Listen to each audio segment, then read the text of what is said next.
So, what's up sa inyo mga tet kuya? Ako nga pala si Kuya Len at nagbabalik na naman tayo dito sa Arise Crossover.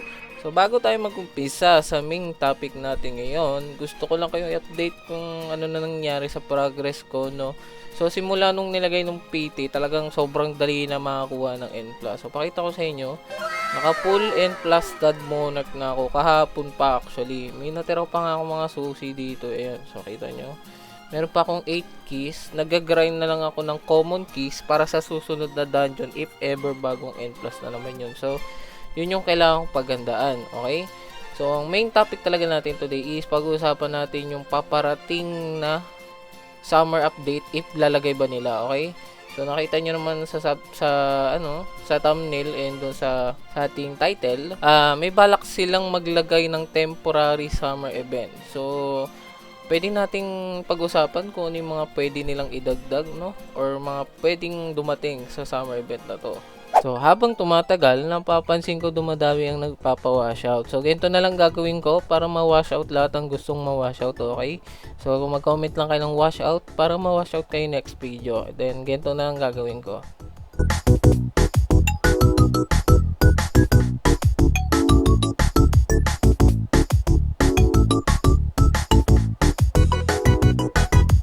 Tapos bago pa tayo mag-proceed sa main topic natin ng mga tikuya, gusto ko lang kayo sabihin na baka mag-try ako ng bagong laro. So yung bagong laro is yung Anime Rising. Okay, kung di nyo alam, yung Anime Rising is para siyang Anime Champion. Okay, yung mga devs kasing gumawa nito is galing din sa Anime Champions. Ewan ko kung nalaro nyo yun, pero dati po ako naglalaro ng Anime Champions. Medyo nag-addict din ako noon nung naglalaro ko. Medyo free to play din siya at some point, pero naging pay to win din siya at some point dahil sa mga Robux accessories na lalaki ng buff na binibigay, pero Robux kasi kaya nakakatamad. Alam ko tumigil ako nung nilabas na yun. Tapos pero ito-try ko kasi looks promising tong larong to.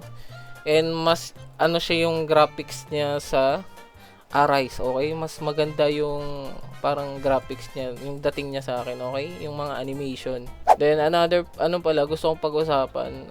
Alam ko hindi lang ako yung nakakaranas din marami sa inyo. Sobrang baggy po ng World 2, no? Sobrang baggy. Pag nagda-dungeon ka, madidisi ka kahit okay na may internet mo. Ang tawag dito, hindi maglo-load, di ba? Hindi ka maka-join sa World 2. So, kung may mga devs man na nakakapanood nito or helper, sana maparating po sa devs, no, na sobrang baggy talaga ng World 2. Kahapon nahirapan pa ako mag-grind, dapat maaga ako naka full N-rank kaso nadidisi ako, nasasayang yung keys ko. So hindi lang ako, pati yung ibang players nakakaranas nito.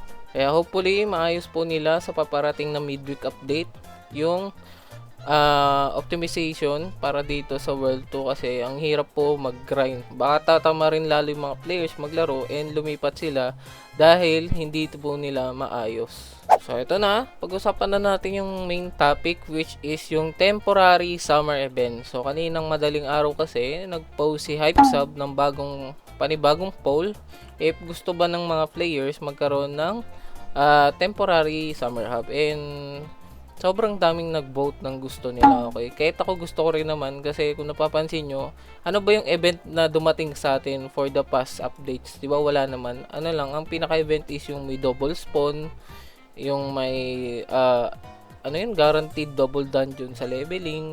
Yun lang yung pinaka-event, pero walang yung mga celebration na event talaga na kunyari, sabihin natin, yun nga, summer. Ngayon pa lang magkakaroon. So, sana, etong summer update na to is maglabas sila ng mga unit na naka-summer team. Okay, gets nyo ba? Yung parang nakapang beach silang mga suot. Tapos beach team. Sana magkaroon din ng bagong N+, no? Na limited. Yun yung maganda doon So, limited siya pero M+ na bago. Yun lang yung magiging problema doon. Limited nga lang siya kasi nga temporary event. Pero nakaka-enjoy mag-grind kasi ng gano'n, 'di ba? Yung imagine mo makakuha ka ng limited na N+, 'di ba? So, pwede mo siya itabi para in the future may mga collection ka ng mga gusto mong shadow. So, maganda ring idagdag nila is limited dungeon. Sana magkaroon ng dungeon na summer yung team. Tapos doon na lang makukuha yung N+, no? So parang katulad ng mga sa key raids natin, sa key raids, pero sana hindi gagamitan ng keys, ng common keys. O pwede naman gamitan, pero yung runes or ano na lang, please sana wag yung ayoko na mag-grind ng mga runes. So, ibang na lang siguro, material bukod sa common key yung gagamitin, no? Mas maganda. Okay lang pala gamitin na material yung common key para mag-grind pa rin yung mga tao sa Infernal. Tapos, ibang materials na lang din yung, para dun sa susi ng Summer Dungeon. Tapos, yun yung sinasabi ko kanina. Pinaka inaasahan ko talaga ngayong darating na midweek update is optimization. Ayun nga pala yung class, hindi ko alam kung idadagdag nila bukas, okay? So hindi ko alam kung bukas or sa Sabado pa, pero sana matino yung class na system na sinasabi nila. Baka mamaya kasi sobrang sobrang hindi polish katulad na nangyari sa World 2, hindi tayo makapag-grind. Sana ma-optimize to bukas para makapaglaro ng maayos yung iba. Kahit ako nahihirapan po ako mag-grind. Ang dami kong keys nasasayang tuwing tuwing magre-raid ako. Ay, dagdag ko lang pala mga atit kuya. Isa pa pala sa mga dapat sana ayusin ng mga devs, no? Grabe, hanggang ngayon nandito pa rin to. Yung relic bug, no? Kapag pag nag-switch ka ng loadout, minsan dalawa lang yung nag-equip and minsan ayaw niyang maging tatlo. Hanggang ngayon meron pa rin. Hindi ko alam kung kung napansin ba, may report ba nito? Di ba nila na alam na merong relic bug? Ito pa yung isa sa mga sakit sa ulo ngayon eh. Hindi pa rin naayos yung relic bug hanggang ngayon. So, yun lang naman talaga ang pag-uusapan natin ngayon. Wala talaga masyadong update or anything sneak peeks na paparating bukas. Ewan ko kung mamaya kung magpo-post sila ng mga sneak peeks, pero ngayon wala silang pinopost. Kaya we have a little no idea kung ano bang idadagdag nila bukas, no? Ang alam ko lang, magkakaroon ng classes, magkakaroon ng temporary summer event. So, comment nyo lang sa baba kung ano sa tingin nyo magandang idagdag nila sa summer event and kung ano yung mga gusto nyo makita. Ako gusto ko lang talaga bagong units na naka-summer team. Tapos, siguro limited dungeon na summer team din. So, yun lang. Very basic lang yung gusto ko. Yung sa classes naman, sana hindi komplikado yung gawin nila sa classes na idadagdag nila. Kasi mukhang matutuloy ata yung classes na yun. Sana lang hindi maging game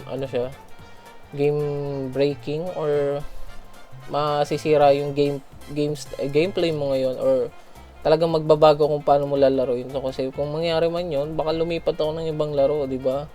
Okay naman yung laro ngayon, pero kung babaguhin nila yung kung paano mo siya nilalaro, baka maraming tama rin, okay? So, dapat pag ganun, kuha na lang sila ng bagong laro pag ganun. So, yun. So, ang masasuggest ko lang sa inyo mga tit, kuya, bukas, kung may midweek update man, mag-grind kayo buong araw ngayon ng N+. Ang dali na lang talaga in makakuha ng N+.